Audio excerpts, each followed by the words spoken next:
היי כולם, מה קורה? הסרטון הזה מיועד לציירים מתחילים, כאלה שתמיד חלמו לצייר אבל אף פעם לא למדו ולא התנסו. הדבר הבסיסי ביותר הוא להכיר את העפרונות שלנו. את HB המפורסם כמעט כולם מכירים, אבל יש עוד כמה חשובים לא פחות. סט עפרונות כמו זה שאני מראה אפשר לקנות כמעט בכל חנות של ציוד אמנות ודי בזול.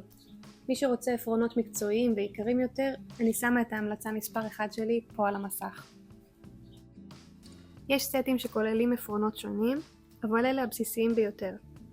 כל עיפרון מסומן בדרך כלל באות כמו H, F, B או HB, ובמספר, למשל 2H, 4B, 6B.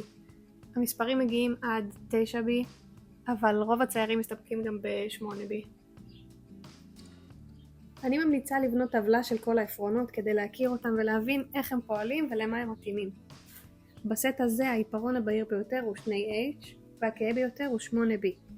ככל שהעיפרון קשה יותר ודחוס יותר, הוא בהיר יותר, וככל שהוא רך יותר ודחוס פחות, הוא כהה יותר. בניתי את הטבלה מהבהיר לכהה. אתם יכולים לעקוב ולראות איך זה נראה על הדף. בציור ריאליסטי, אשתמש בעפרונות הבהירים לאזורים המוארים, ובעפרונות הכהים יותר לאזורים המוצללים.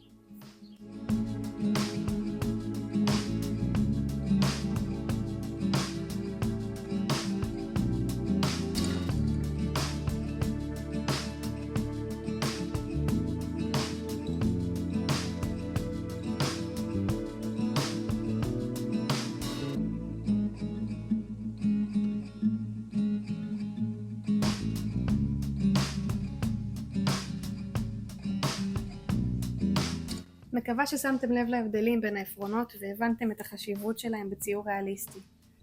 לעוד שיעורים והסברים תירשמו לערוץ.